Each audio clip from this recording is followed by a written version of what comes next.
The following podcast is a presentation of This Is Infamous.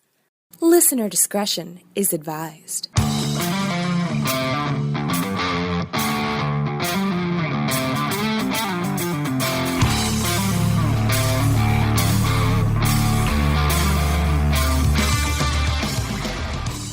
Welcome to Just the Worst Wrestling Podcast, episode number 37 to be perfectly precise. As usual, I'm your host, Billy Donnelly, who can be found at JoeBlow.com. This is Infamous, and right here at Just the Worst Podcast. As the show title says, we talk wrestling week in and week out, breaking out what's going on in the business and sort of putting things in perspective. And this week, a loaded week. We've had loaded weeks before. This one is up there. This one is right up there. This one I'm not going to say it takes the cake, but as far as activity is concerned, this one is pretty packed. You know that it's a pretty loaded show when your initial concept of breaking down WWE Extreme Rules and the aftermath of that on Monday Night Raw gets shoved out of the top spot of the show and is third on the agenda.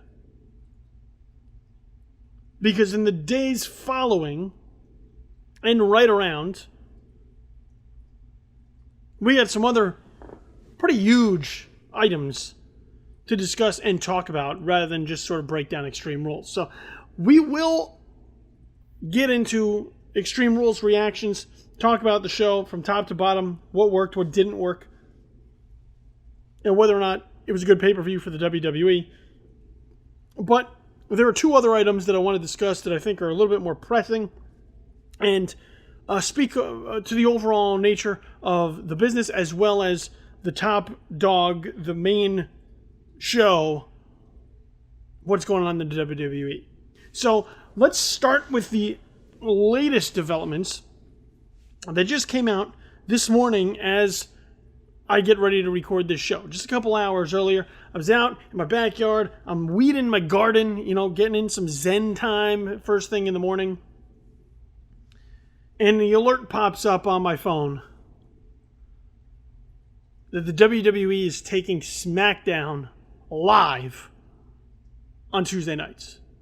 Now, this is something that had been rumored for some time. This is something that they had always kind of wanted to do, but the cost was really what was holding them back. But since they moved SmackDown off of Sci-Fi and rebirthed it on USA, there had been rumblings for some time that SmackDown going live on the USA Network was inevitable. It was just really a matter of when it happened, when they put it together. Well, it's happening now. SmackDown will be going live on the USA Network starting July 19th and will eat up a 2-hour primetime block on USA from 8 to 10. So we're no longer getting it sort of dumped at the end of the week on Thursday or Friday, having been taped on Tuesday with spoilers sort of out there throughout the week. And then nobody really watches it because it's at the end of the week and they got other shit to do. No. The WWE and USA are making SmackDown destination programming by taking it live on Tuesday night starting July 19th. Now, I think it's a fantastic idea. Number one, SmackDown has long been considered the B show. Even when SmackDown was sort of at its peak.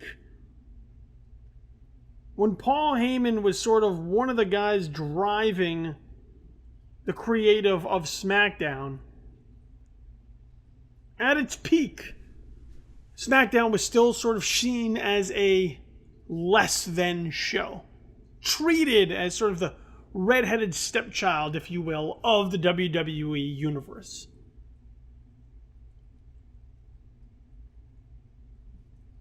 And as a result, it's always sort of been an afterthought. Even when it was on UPN a long time ago, when it first debuted. Even when they were putting main talent on the show, it still was never treated as the equivalent of Monday Night Raw. Now, it will be interesting to see if that now changes. Because what the WWE's plan is going forward is the long speculated upon roster draft.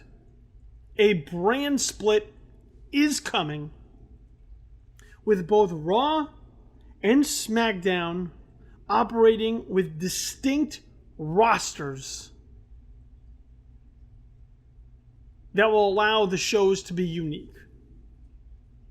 Now, the brand roster the first time around, a mixed bag. Mostly a disaster, but there were benefits to it.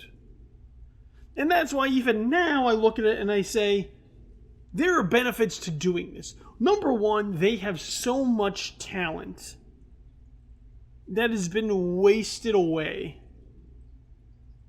because they just don't get it on television. And I'm going to talk about one of those talents in a little while. But there's been so much talent because the focus has been on the same handful of men and women. The same people that are making the TV shows, that are making the pay-per-views, the same feuds, the same programs, with sort of repetitive matches.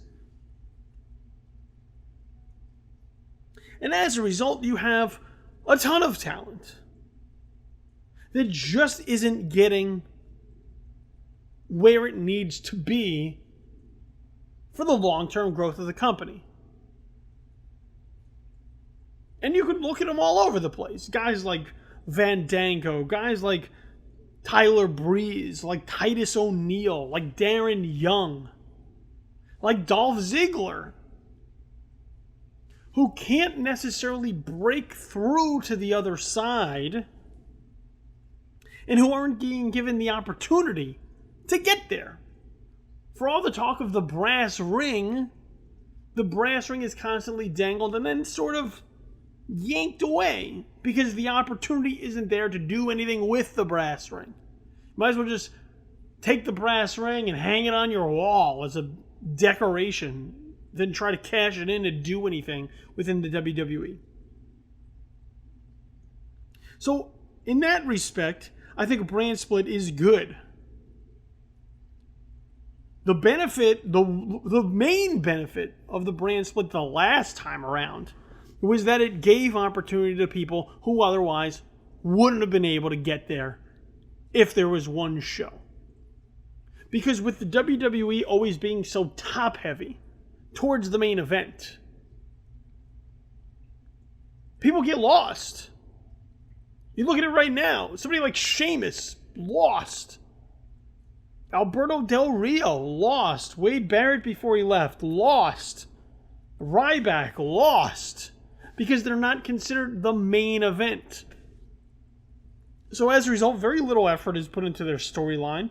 Very little effort is put into development or growth of their characters. And they're just sort of there, floating around on the roster, hoping for a break, hoping for something good to come about, hoping for some sort of opportunity that they can make the most of. But you look at something like the United States Championship, people forget that it is even a part of the company right now. Because you have somebody like Kalisto, or as of Extreme Rules, Rusev, who's having trouble even getting TV time to make that title matter. So you look at the talent that came up during the first brand split, during the first Raw versus SmackDown era, and you see who became great long term because they had that opportunity. Who was able to build something for themselves? Somebody like JBL, or Eddie Guerrero, or Rey Mysterio, or Edge for that matter. These were talents that when Raw was the only show, or it was the main show, and everything was on one roster, and one roster carried both shows, those were talents that would never have gotten the opportunities they did to carry a show or ascend in the company. But now, here, they do. And there's certainly enough talent to spread across two shows. Because even you look at talent down in NXT, talent that is ready-made for the main roster, that could be called up at a moment's notice. Somebody like Samoa Joe, or Finn Balor, or Austin Aries, or Shinsuke Nakamura, or Bobby Roode when he signs, or Eric Young as he continues to take part. Or people who have transitioned up from NXT who aren't getting the time to really make their mark. Like the Vaudevillains or Apollo Crews. There's plenty of talent, almost too much talent right now within the WWE, that having the same roster cover both shows overexposes some talent and underexposes a great deal of it. A great deal of the roster. So I'm all for this brand split. What this means for your titles and your title pictures, I don't know. Is the World Heavyweight Championship defended across both shows now? Do they run simultaneous story angles with the Intercontinental Champion, or the United States Champion, or the Women's Champion? Because I don't know that splitting those up strengthens those belts. I don't think adding more belts strengthens the belts that they already have, which are in kind of weak standing currently. Now, here's the key, though. Okay, here's the real key to SmackDown going live, Raw and SmackDown having a draft and having distinct rosters. Here's the key. Okay, because we know where the split is coming. We know one show is going to be run by Shane McMahon, and we know one show is going to be run by Stephanie. I mean, that's essentially where we're heading. We're heading for that split, too. But here's where the real key is of making this concept work. The shows have to be treated equally. Because now you have a live primetime show on Tuesday, and while it's only 2 hours, which, now that you're adding, 2 live primetime hours, maybe you could look into cutting back Raw, maybe. I know USA is really big on that third hour, but maybe the compromise comes by scaling back and having two tight programs that focus on what they got. If they're going to sort of dilute the talent pool a little bit across 2 shows. But back to my point, what's real key is to treat the shows as equal. You know, what happened in the Raw versus SmackDown era is that the shows clearly weren't equal. You had big name talent on Raw, and then talent that had to make a name for themselves on their own on SmackDown.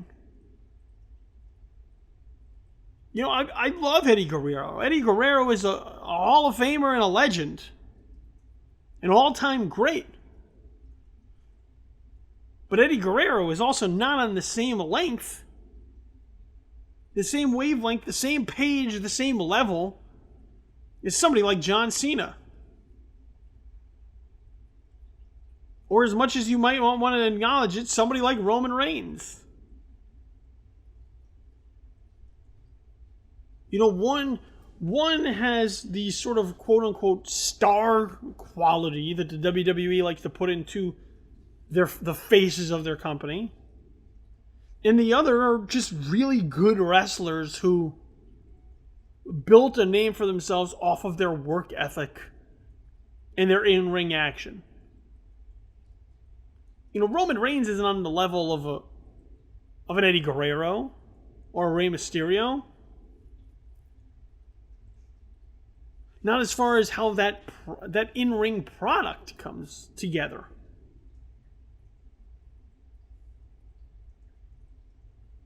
And it doesn't help when you clearly treat one as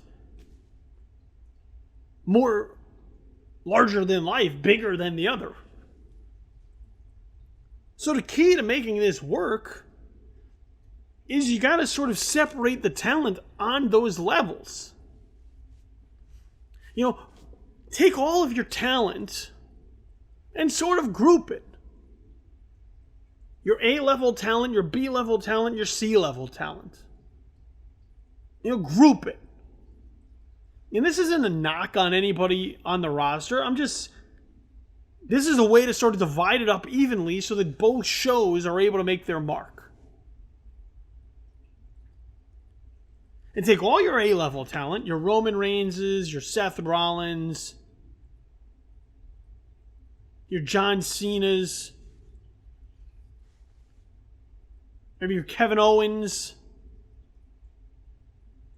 your AJ Styles, your Randy Orton's. Take those guys and you gotta split them evenly. You can't take them all and put them on one show and have the one show be sort of the A-level talent show and the other show sort of be the B-level talent show. You gotta mix and match, because the way that you take the B-level talent and you elevate it to A-level is by having it mix with the A-level. And you can't do that if you have it all on one show. Because even if you ascend B-level talent into the A-level because there is no other A-level, so the B's move up by default, it doesn't help the credibility of your show as a destination watch. So you gotta take your talent and you gotta divide it up evenly.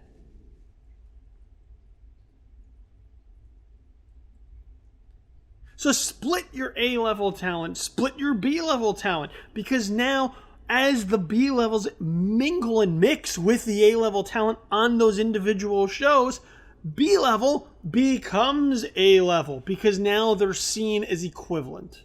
They're seen as equals. Somebody like The Miz could be a main event talent because now they're interacting with Seth Rollins. They're interacting with John Cena.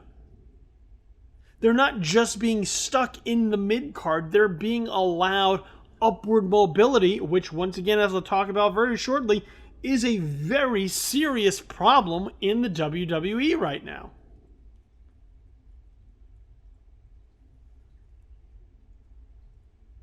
That's the only way to make this work. You can't say, well, Raw is the flagship, so we're going to stick everybody on this, all the big names on it, and then treat Smackdown as like the black sheep.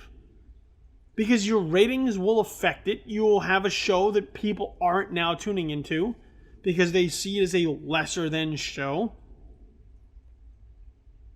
Your attendance will sag because you got to draw people to go, while Raw will sell out, the seats that they have open that aren't blocked off by the curtains. I've been to SmackDown shows that clearly draw less. And if you want to get SmackDown up that level and have two really good shows and make people watch Monday and Tuesday,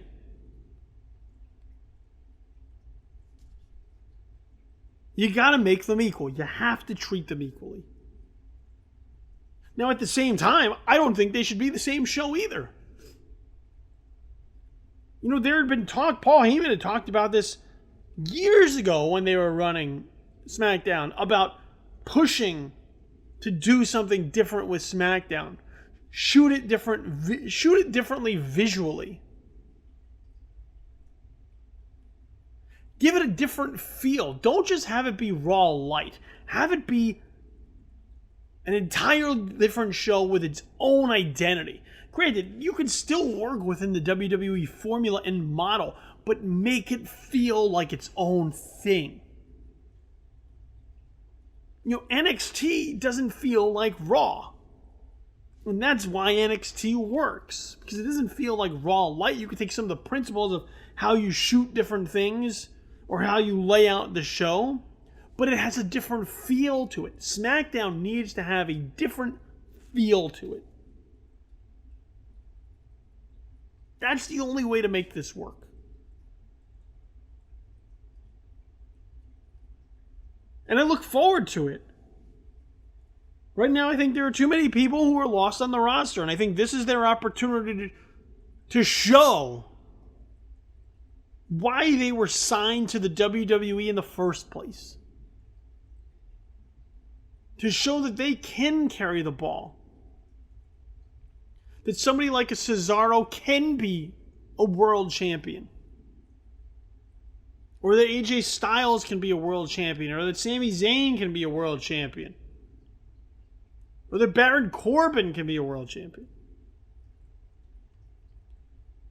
So in that respect, I'm looking forward to it. They definitely need to do something to rebuild the tag team division because right now it's a disaster. So I don't know if they're going to split the tag team division across 2 different shows, but if so, they need more tag teams and ones that they work to build up. Not ones that they tear down very quickly, like the Vaudevillains or the Ascension. And I'll be also interested to see how the women's division works. Because I think there is a wealth of talent in the women's division. Right now, they're only getting 1 segment on Monday Night Raw. At best.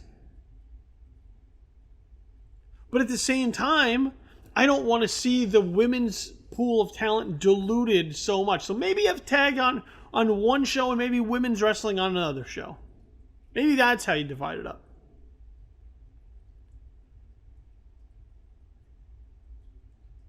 Because I don't want to see, Becky Lynch and Sasha Banks on separate shows. I want to be able to watch those women wrestle regularly. And build feuds, long-term great feuds that we can look back on and say, damn, don't you remember that Sasha Banks Charlotte match from No Mercy or whatever? And once again, you have talent still there that can come up. And put effort into the talent that is there to help them develop and find their mark within the WWE universe. Like Dana Brooke or Emma or Bayley when she comes up. This is an exciting prospect for the WWE. And I think I've laid out a pretty clear plan on how you make this work for yourself. Because you can't do it again. You can't say that didn't work again and put the rosters back together. Because if you haven't learned from your mistakes, and you're doomed to repeat that history all over again. It's a sad state of how the company is being run if you're just... that's insanity. That's the very definition of insanity. Doing the exact same thing and hoping for different results. So do it differently this time, because I think it could work for you. All right, before we get into Extreme Rules, because I think this ties into sort of a number of issues that I brought up with the brand split and why this could benefit the company, I want to talk about Cody Rhodes. Cody Rhodes, to me, is one of those talents that were underutilized in the company. Cody Rhodes, to me, is one of those talents that had potential to be so much more than he was, only he was never allowed the opportunity to give it a shot. And over the weekend, Cody Rhodes asked for his release from the WWE. His release was granted.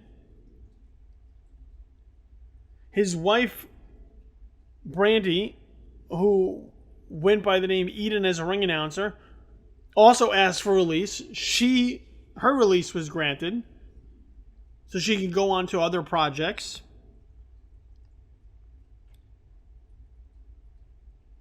And this very happily married couple was able to sort of move on from the WWE at a time where the unhappiness just set in. Particularly for Cody with where he was, where his future was heading. Now, the timing of all of this, I think, is just bad. Because who knows where Cody Rhodes may have gone in the future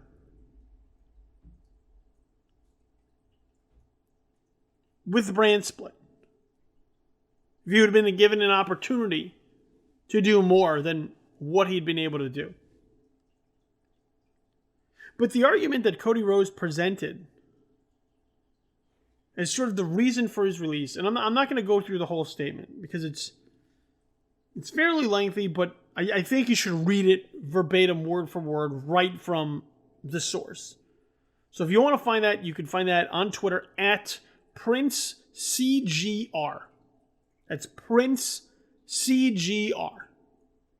And you can read the entire statement that Cody Rhodes made regarding his release. But much of it stems from what I already talked about, which is not being given the opportunity to be more than you are right now. And look, everybody gets into the business to be the world champion. That's the goal. To be the star, the main guy, the top draw of any company. The leader of the pack, so to speak. Everybody wants that.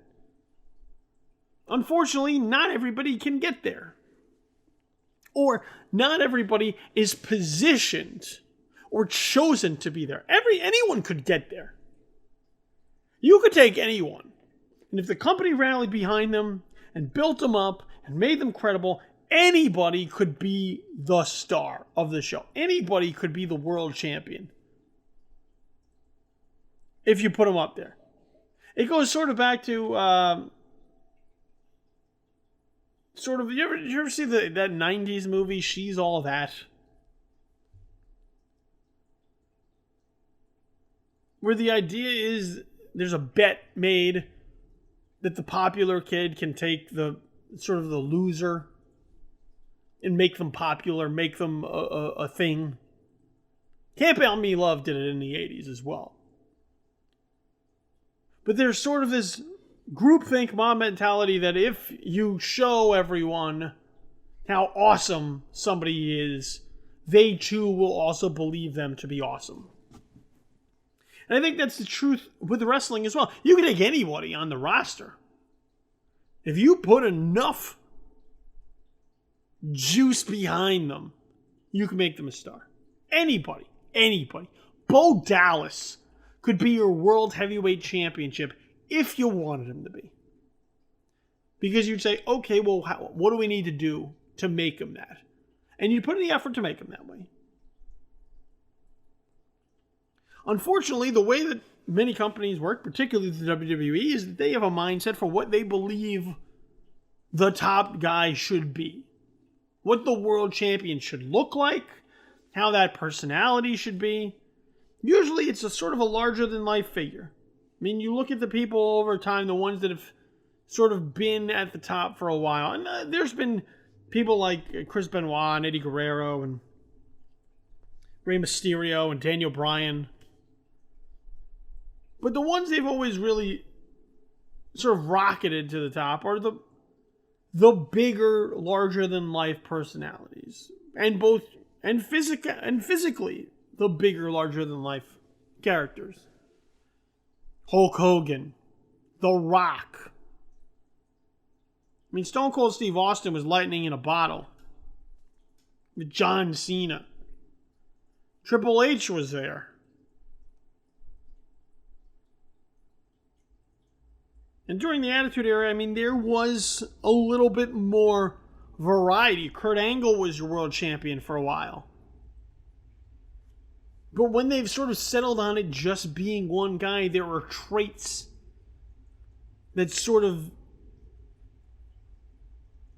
are commonalities between John Cena and Roman Reigns and Hulk Hogan. So there are people who entered the company who were put behind the eight ball before they even get started. They're just seen as, you're not a main eventer. Cody Rhodes isn't seen as a main eventer. They just look at him and go, he's a nice hand. He's a good guy to fill out the middle of the card.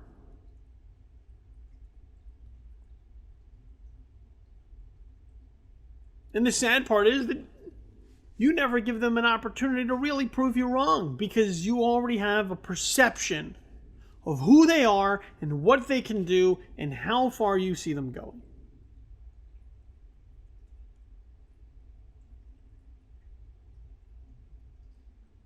That's why when you listen to the IWC or the wrestling fanboys complain about how come this one doesn't get pushed or how come that one doesn't get pushed, the company just doesn't see them in the same way that you do. And I understand that sucks, but it is also the way that it is. Now, something like a brand split has the opportunity to change some of that. But for Cody Rhodes, enough was enough. And Cody Rhodes looked at his position in the company and said, I deserve better than this. I have worked my ass off to earn the opportunity to at least show that I can be better than this. And when presented the company with ideas to say, hey, let me at least give it a shot, was shot down. Was basically told, hey, everybody needs to play their role. Which is true. Look, not everybody in the movie gets to be Tom Cruise. Not everybody gets to be the star. You know, you need tamale vendor number 3 over there on the side. There has to be that to fill out the world. So there's always going to be tiers, even in wrestling. There has to be people who get beat. There's going to be winners and losers, and there's going to be people that lose more than the people who win more.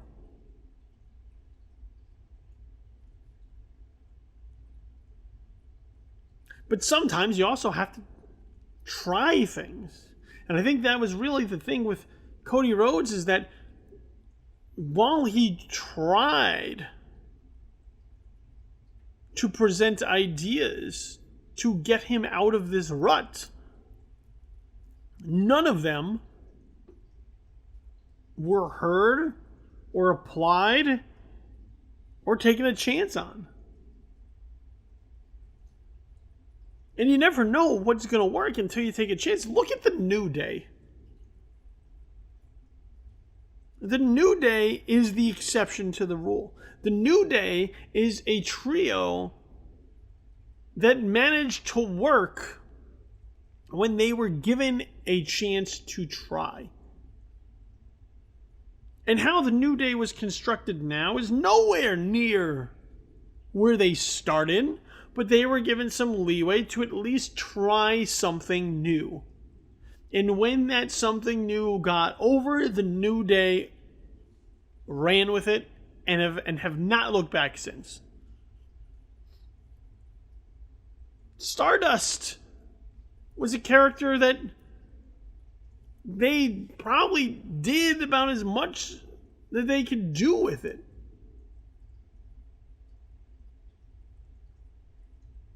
So now you got to try something new. Where do you go next? And if Cody Rhodes is bringing up ideas and nobody's listening to him, or people looking at it and go, Bob, but we don't see you as that guy. Well, how do you know he can't be that guy if you don't give him an opportunity to go out there and prove you wrong? Remember, he doesn't own the WWE. He doesn't run the shows. Other people do. So he can only do as much as the opportunities that are given to him allow him to do.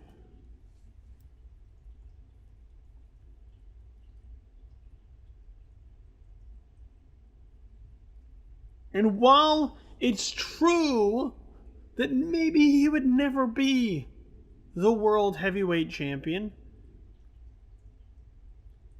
there, especially with the brand split now coming up, could have and should have been opportunities for him to possibly have upward mobility on the roster from where he is now.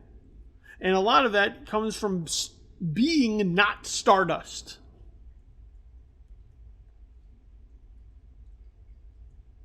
You know, there were a number of times where Cody Rhodes was a thing. You know, very early on with Legacy paired up with Randy Orton and Ted DiBiase Jr., he was still very young. And they split that up very quickly and didn't really allow Rhodes and DiBiase to take hold as credible heels in the company at that point in time. And that was a wasted mistake. Then there was the Dashing Cody Rhodes, which was a great gimmick, which went pretty far, and then they did nothing with that. They just sort of cut it off. They kneecapped it right when it was really getting somewhere. The Rhodes Scholars and the breakup between Cody Rhodes and Damian Sandow, a great angle. Then they just sort of stopped. And these were all ways to build the talent. So Cody Rhodes could have been something more. They just did not allow him to be. You know, and he took two very distinct shots in his statement at both the head writer of Raw and the head writer of SmackDown. Now, the head writer of Raw is Ed Koskey, who he basically called the Brian Gewirtz wannabe. Now, for those of you who aren't all that familiar with who Brian Gewirtz is, Brian Gewirtz has since left the company. I believe he's just sort of a consultant, but he's in with The Rock's production company of $7 Entertainment.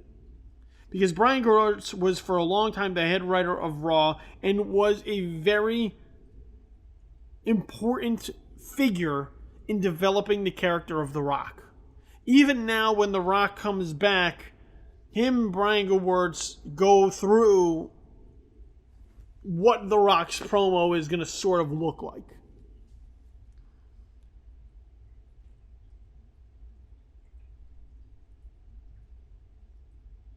So that is sort of now the fire across the bow of Ed Koskey.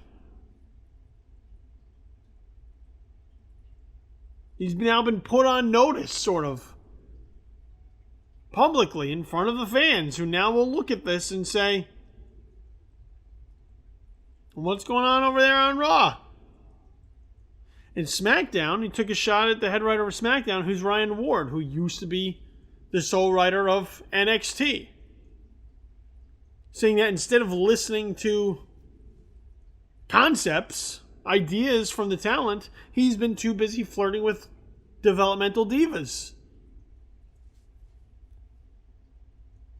See, here's the interesting thing I have always found now about sort of the relationship between creative and talent in the WWE, is that they don't really mix. You know, you have the boys over here and then the writers over here. And they don't really mix. They're very segregated in a number of ways.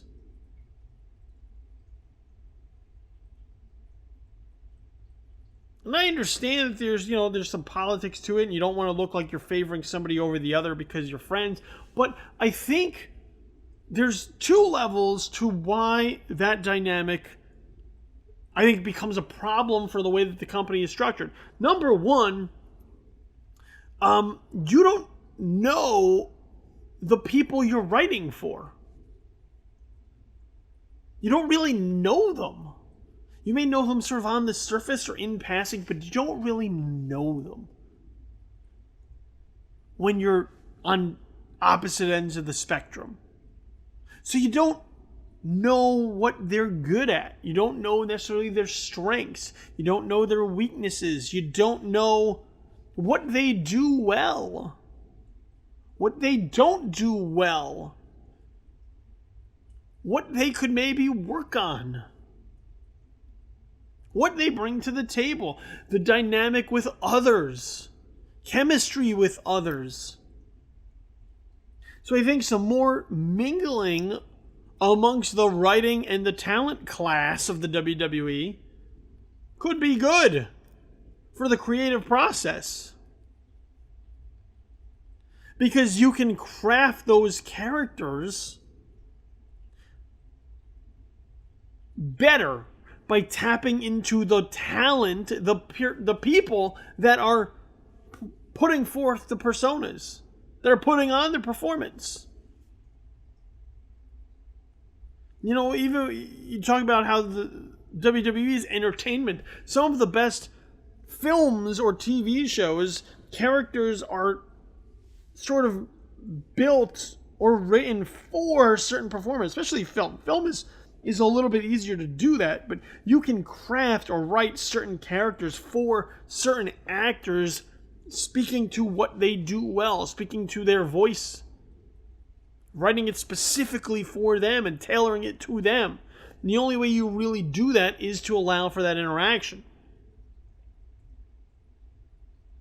The other problem between that is that you don't see these people as people. You know, the writers sort of are over here, and the talent is sort of over there, and they're not people to one another. They're just employees. The writers look at the talent as employees, people who put their work into action. And the talent look at the writers as the people who hold the cards by, you know, giving them what it is that their story are or what they have to say. And that becomes a very impersonal relationship, so that when a talent has an idea and brings it to the writer then doesn't look at it and say, well, I don't know that works, or hey, that's a good idea, or hey, maybe let's develop that a little bit more. They just go, we don't have anything for you. And it's a very cold relationship. You know, I was surprised at how non-interactive those two sides of the coin are. I didn't expect them to be buddy-buddy. I didn't expect them to, you know, be hanging out all the time. But I didn't also expect, like, fences to be put up between both of those sides. And I think it shows in the overall product. I think it shows in the relationship between the creative side and the talent side. And I think there needs to be a lot more collaboration going on to make this work better. It used to be that when there were fewer writers, and the writers knew everyone, and everybody knew the writers, because there was, you know, Vince Russo and Ed Ferrara and Vince McMahon, and that was about it. Now that you have a staff of like 20, 25 writers, and it's their job, not necessarily their passion, you know, you run into problems like this.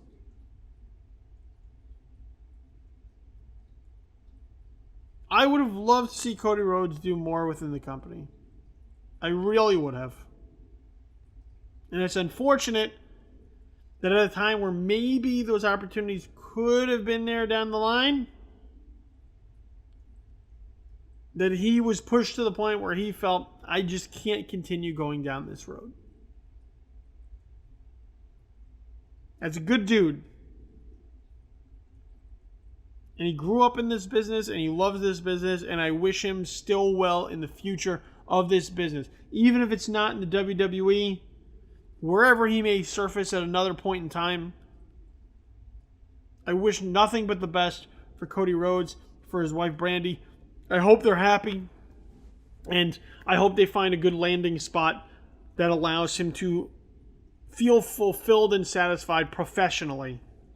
Maybe not as a world champion, but at least as someone who feels they're getting the opportunity to prove what they're worth. Adam Rose also asked for his release and was released. Adam Rose has some personal issues. We talked about that last week on the show that he needs to deal with. Wrestling is probably not helping that right now. He needs to really step back. And, I wish Adam Rose the best in getting his life together, getting his family's life together, just getting overall his shit together. Just as a human being. I hope that he can sort of put the pieces back together. All right, so we talked a lot about a lot of stuff that weren't Extreme Rules. So let's talk about Extreme Rules, okay? Going into Extreme Rules, I wasn't exactly too excited. Now, look, I made my predictions last week. I talked about how it felt like a sort of rush build heading into the show. And for that, there were some things I thought had the opportunity to surprise, but at the same time, I wasn't really expecting to be blown away. Much to my surprise, Extreme Rules wound up being a pretty decent show. I'll say better than decent. I'll say pretty good show. And most of that was buoyed by two matches. Two matches really elevated the card above probably where it would have been otherwise. Two matches really helped make Extreme Rules a watchable affair. Now, the first one, I knew was coming. The Fatal 4-Way for the Intercontinental Championship between the defending champion, The Miz, Cesaro, Kevin Owens, and Sami Zayn. I knew that match was going to steal the show. Just looking at it on paper. I looked at it and I said, this is going to be the match of the night. Clearly, it's going to be the match of the night. And it was. Easily it was the match of the night. Now, I know there's already talk about this being a match of the year candidate, and I'm sure it'll be in the running. It's only May, so I can't really put it there yet. But I will say dramatically, entertainment-wise, excitement-wise, this Fatal 4-Way match delivered everything you wanted, and these four guys put on a hell of a show. Now, you look at three of them right off the bat, and you go, oh, of course, Cesaro, Kevin Owens, Sami Zayn, those are guys who were built to steal the show. But give some credit to The Miz, too. Because the dude held his own against three guys that he has never really put in the same class as far as in-ring ability. The Miz never gets enough credit, particularly as a heel. And I thought he held his own in this match, especially as he stole the victory and retained the title. I mean, there are close finishes after close finishes, after broken up pins, after kickouts. I mean, this match will have you on the edge of your seat. Because when you look at it, especially going in, any of these four individuals could win, could walk away with the title. So, look, go back and watch this match again and again and again, because this is one that shows you what is possible when you are able to take some time, build a match, and suck the audience in emotionally. Because they respond in kind, and it's just good storytelling. And I'm in favor of The Miz holding on to the title. I think that you keep the chase of this title on. You have 4 guys here who could easily chase after this title, which now once again makes the Intercontinental Championship a desired belt. That builds up the value of the IC title to a point where it hasn't been in a really, really long time. Keep that belt on The Miz for a while. Make it mean something so that when he does get knocked off, it's meaningful and the belt is on another level. So that was easily the match of the night, which sort of helped set the tone for my optimism of Extreme Rules. Then the other match is the main event. The Extreme Rules match between AJ Styles and Roman Reigns for the WWE World Heavyweight Championship.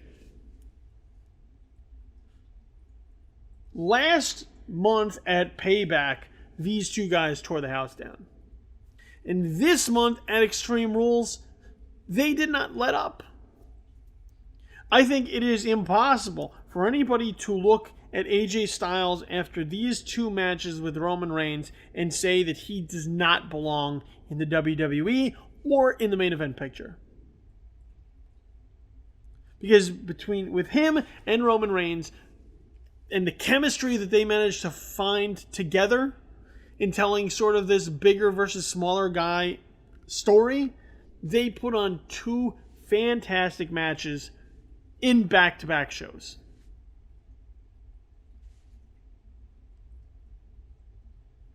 Now, of course, you have Gallows and Anderson and the Usos getting involved, and AJ Styles is decimating Roman Reigns with a chair and hitting Styles clashes, and he's being hit with spears back. The right call was made with Roman Reigns retaining.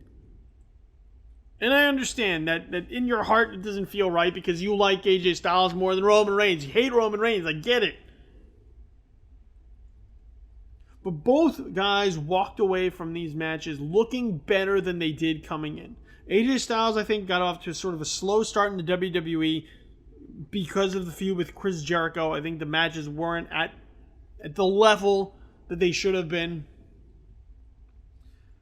But with what he managed to put on with Roman Reigns in back-to-back shows, AJ Styles has arrived in the WWE and has shown why he truly is the phenomenal one and that he belongs on this level. And Roman Reigns, as much as people will always knock him, and they will do it in very much the John Cena way, Roman Reigns also proved that he is capable of the very thing that the fanboys say he's not, which is a stellar match. Styles makes the match. I mean, not Styles the guy, but Styles make matches. And I don't know that Roman Reigns could put on this type of match with everyone, but if you line him up with an athletic opponent, he's an athletic guy, and I think they can do something special, and I think that's what we got at not only Payback, but also Extreme Rules. So 2 great matches back-to-back from those 2. And I think between that and the Fatal 4-Way match, 2 really solid matches that helped make Extreme Rules.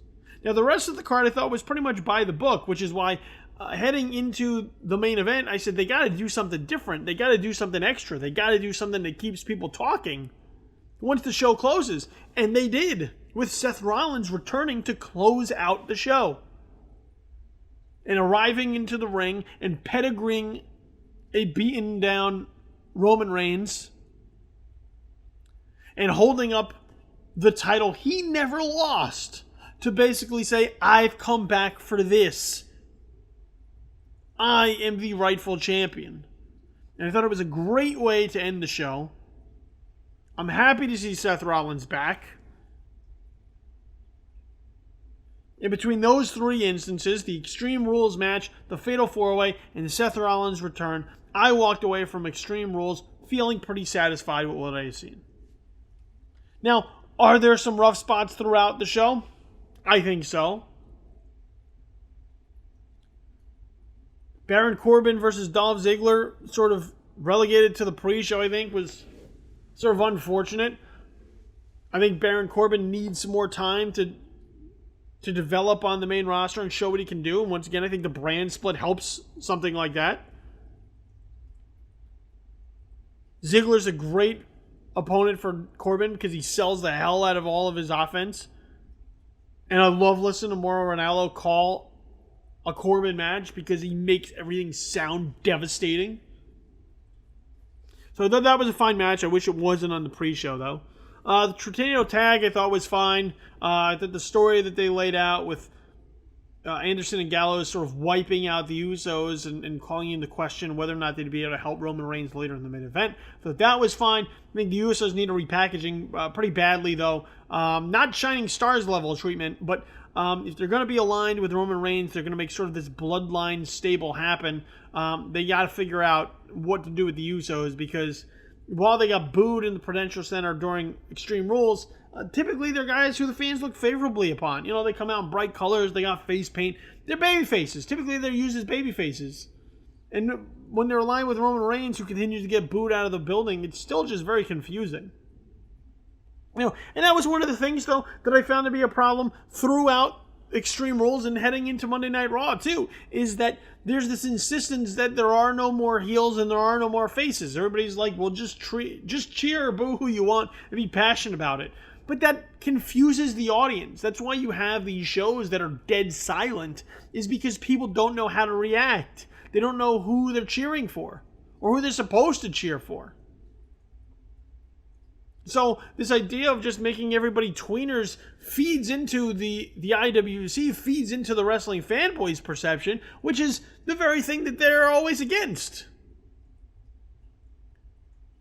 You know, stories need good guys and bad guys. You can have shades of gray to them, but you got to know who you like, who you're supposed to like and who you're not supposed to like based off of how the characters are laid out and the stories that they're told. Nobody watches Game of Thrones and goes, well, everybody's kind of the same. I'll just figure it out based on the story that's told. No, the story sort of helps dictate how you view certain characters.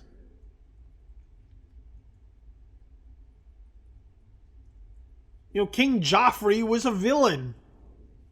Ramsay Bolton was a villain, or is a villain. Ned Stark, hero. Jon Snow, hero. Daenerys Targaryen, hero. You know, these are...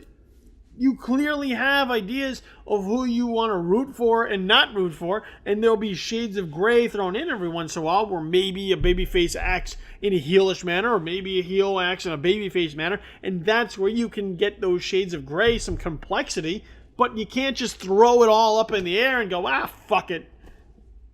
Just like whoever you want. We don't give a shit. That doesn't work. And that's why you have just matches where people are confused. Rusev versus Kalisto for the U.S. title. You had Rusev walking away with the title, which I think is a big deal. Now that he's a two-time U.S. champion. Kalisto is just sort of a guy, he's got that Rey Mysterio booking, which is like, how could he possibly be champ? They just constantly tell you, how could he possibly be champ? Look, he's so small. The belt's like falling off his waist because he's so tiny. How could this guy be a champion?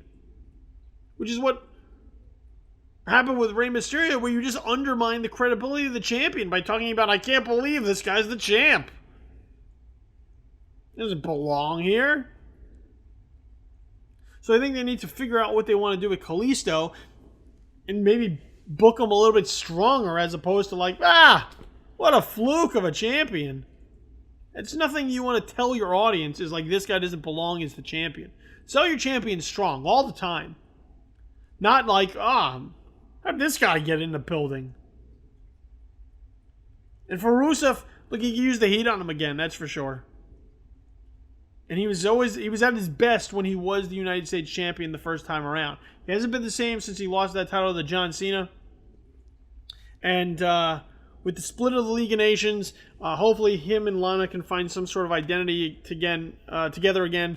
And I think being the U.S. champion, sort of, showing himself to be a dominating competitor in the ring, I think that goes a long way for rebuilding Rusev. The New Day versus the Vaudevillains. Look, the Vaudevillains, I predicted the Vaudevillains because I thought they needed the heat. I think the belts would have helped them more than the New Day. And, I realize that the New Day is popular, but they don't need those belts. So the New Day retain. They kick out of the Whirling Dervish, which instantly sort of buries the Vaudevillains. As already they got teams kicking out of their finishing move. And I think the brand split can't come soon enough for those guys, because the only way that they're going to work is to get TV time. It's an interesting gimmick. I don't know that it's necessarily going to work within the WWE, but it can if you give it time and you explain it and you allow it to sort of grow on people. I mean, that's really the key. Let it grow on people. But if you just trot them out like very sporadically, people aren't going to know what that thing is. Look, in NXT, those people will cheer for everything, especially if it's different. So you can't necessarily go by that. I don't know that you write off the Vaudevillains right away, even though that seems like what they're going to be doing since they didn't even show up on Raw. But I think the brand split can't come soon enough for Simon Gotch and Aiden English, because they need the exposure. And the tag team division needs the help, because it's nobody. It's the New Day, and you got Big Cass and Enzo Amore, and then what? Like, the Dudleys are going to eventually get those titles again, but the Dudley boys have, they're on the downslope of their career. The Shining Stars, that's the DOA on arrival. Golden Truth, Breezango, you got to rebuild the tag division in a major way. In a major way. You got to commit to rebuilding the tag division. And by burying the Vaudevillains, and look, I'm not saying that they should have won, but in the fashion that they lost, it doesn't help build them in the eyes of the viewer as a tag team to be noticed. I mean, come on. Even the Killer Bees got made to be credible. And they were the Killer Bees. Then you had two matches that sort of suffered in the middle because they had to follow that exceptional Fatal 4-Way match. So you had the Asylum match, which last week I said it was the most fucking idiotic idea I'd ever heard of. This cage match with then sort of like weapons hanging out on the top. And, I'm not into Jericho. I've talked about it with others. It feels like Jericho has lost a step. It feels like his matches are at half speed. He's not the guy he once was. He's slowing down a little bit, and it's starting to show. And while I love the authenticity, the wildness of Dean Ambrose, just not into this match at all. And I thought the concept of the Asylum match was just too ridiculous to settle what to that point had been a very heated feud.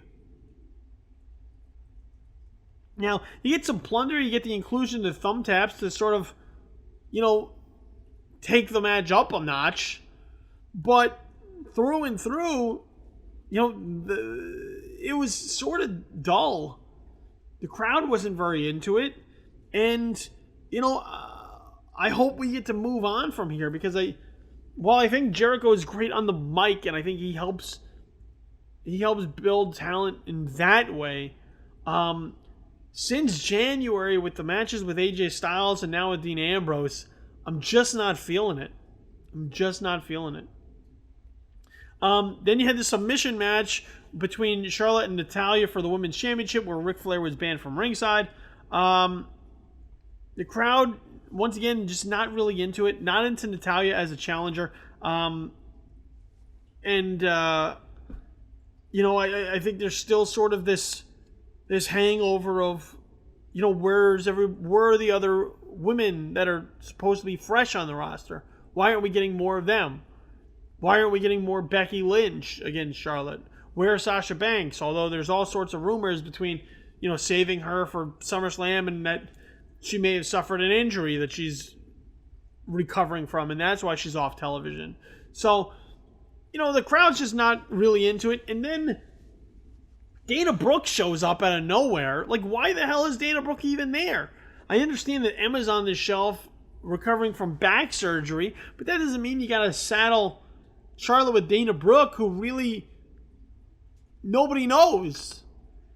And I get you want to sort of have guilt by association, and maybe the heat from Charlotte sort of trickles down to to being heat for Dana Brooke, but when she just shows up and there's no explanation for why she's showing up, and then she's sort of in a whirlwind of switching between who she's associated with, I don't think that helps her in any way, shape, or form. So Charlotte retains the women's championship, which I think is the right call, but it just wasn't into the match as a whole.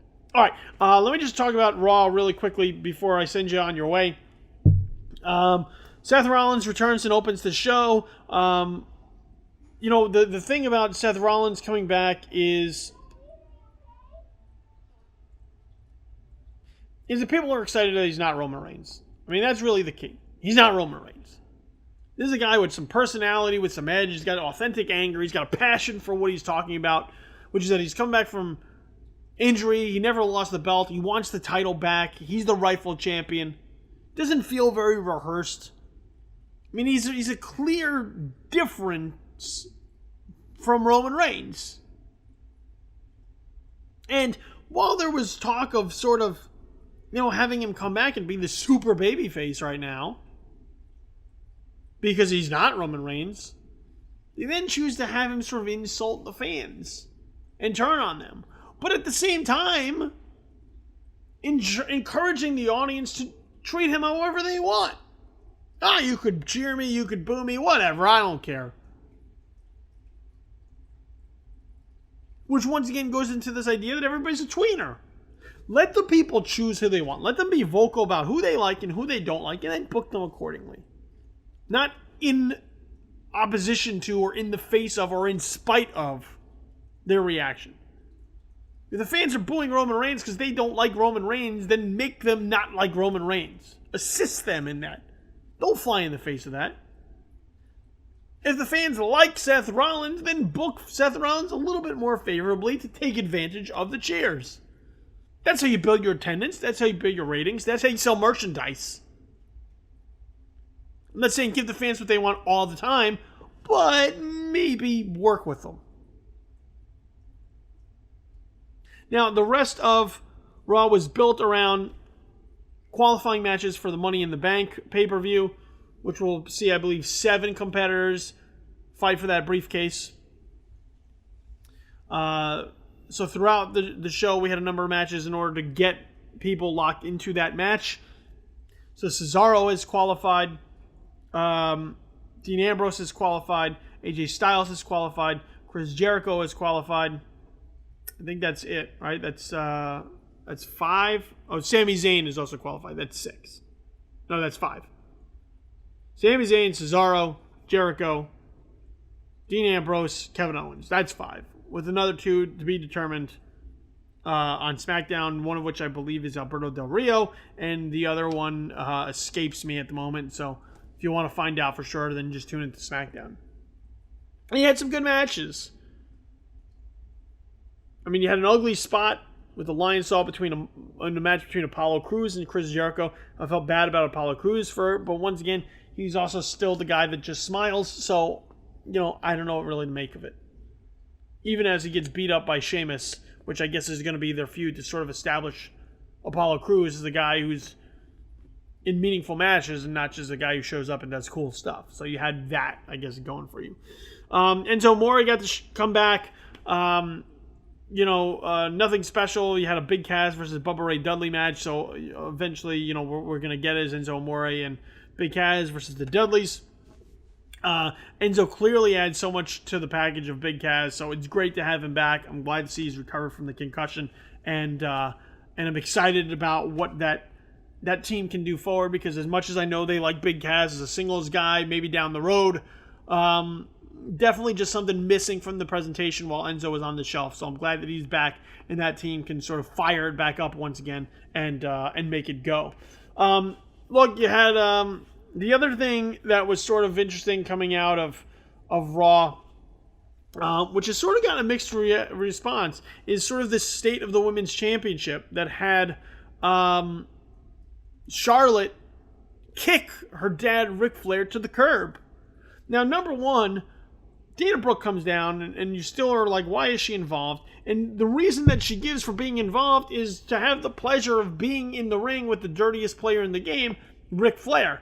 And then moments later, that dirtiest player in the game is kicked to the curb, which undercuts any reason why Dana Brooke is there or involved with Charlotte. So once again, stupidity to the max. But then the promo that Charlotte cuts where she talks about how her dad was never there and she doesn't need him anymore and now she has the confidence to be able to do this on her own is fine in theory. But once again, it happens very suddenly. There's no build to show that, she doesn't need her dad anymore, or that she's, he's starting to get on her nerves, or maybe he's becoming more trouble than he's worth. So the turn is very sudden. Ric Flair to this point has been a thorn in the side of everyone Charlotte has faced. So even though he's the nature boy, which I thought was going to be a problem for Charlotte, which she's managed to overcome in recent months, there's not a lot of sympathy for a guy who's been screwing everybody left and right in order for his daughter to keep the women's championship. So you have that obstacle that you have to sort of work around. Then there's also the idea that, Charlotte is somewhat justified. She's a daughter who her dad was on the road all the time. So how do you have sympathy for somebody standing up for themselves and kind of calling their dad a piece of shit for never being there during Christmas or their birthday while they were out, riding, being Space Mountain, living the life on the road as the nature boy? There's that element to throw into this. And I just thought, as much as Charlotte was sort of putting it out there, just felt very unfocused, sort of rambling, went on a little too long, and didn't really drive home the point that I think that this breakup could have been emotionally affected. And I don't know that this necessarily, why now? What good does this do now? Charlotte has just defeated Natalya, made her tap out in a submission match, doesn't really have a clear opponent moving forward, heading towards Money in the Bank and beyond. So why kick Ric Flair to the curb now? Why not do it at another point in time later? Because I don't know that Charlotte needs more heat on her by kicking Ric Flair to the curb. Right now she has plenty of heat as it is. So I think it was sort of a wasted story beat that they rushed out there and just did not maximize. So, that was one of the other things that I took away from Monday Night Raw and sort of the overall Extreme Rules weekend. So, look, here's the key. Seth Rollins is back. That's a plus. Go back to Extreme Rules. You watch that main event between AJ Styles and Roman Reigns and give Roman Reigns the credit that he earned during that match. It's a hell of a match. It's not just AJ Styles carrying the load as one man. They both did a hell of a job. So give Roman Reigns the credit that he's due because he earned it in that particular match. And also the Fatal 4-Way match for the Intercontinental Championship. I think it goes a lot towards rebuilding the value of the IC title. And those four guys put on a hell of a show. So my hat's off to The Miz, to Cesaro, to Kevin Owens, and to Sami Zayn. A hell of a match. I will be watching this one for quite some time, over and over and over again, because it's entertaining as hell. Easily the match of Extreme Rules, and between the main event and the IC title match, that made Extreme Rules a pretty good watch for me. So go back and watch those two matches. I think you'll appreciate them as the whole. With that said, I'm going to get out of here. I'm going to send you on your way, and I'm going to go follow up on what else is going to happen in the crazy wrestling business as we move forward towards Money in the Bank and see what's going to be built towards the brand split as well. Look, hit us up on the social media accounts. It's a must, okay? So on Twitter, at JTW Podcast, that is the official handle of Just the Worst Podcast. So when we have a new show of a new episode, when they go up, we automatically tweet them out there at JTW Podcast. So make sure you follow that on your Twitter. Add that to your feed or your timeline, whatever. At Tis Infamous, we're rebuilding, retooling. I know we've been saying this for a while, but great progress has been made this week. So at TIS Infamous, Tis Infamous, for all the details on the mothership being rebuilt. And also make sure you hit up on my Twitter account as well, at Infamous Kid. 2 Ds at the end, KIDD, for all my random ramblings and musings, my stream of consciousness comes from my brain to my Twitter. So at Infamous Kid, make sure you hit that one up as well. Like our 3 pages over on Facebook, facebook.com/justtheworstpodcast, facebook.com/tisinfamous, and facebook.com/BillyTheKid. Once again, 2 Ds there at the end for all the good notifications and content we throw up there. Interesting discussions and threads always to be found. So follow and like those 3 pages as well. Work through those Facebook algorithms to make sure you're interactive and engage in those pages, because once again, always some cool stuff to be found there on a daily basis. Podcast can be found, it's on the web at soundcloud.com/justtheworstpodcast. That's soundcloud.com/justtheworstpodcast.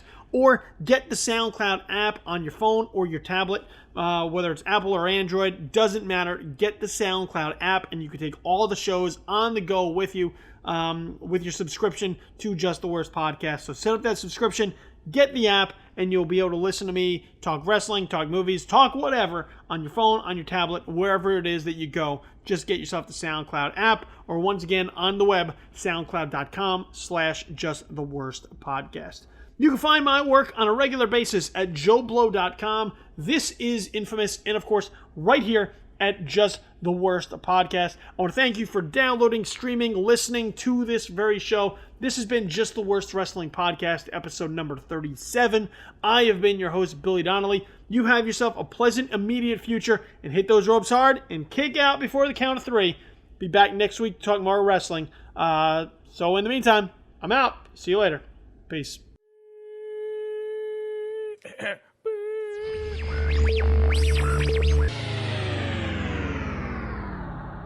Just the Worst Wrestling Podcast, episode number 37, has been a presentation of Just the Worst Podcast Media, and this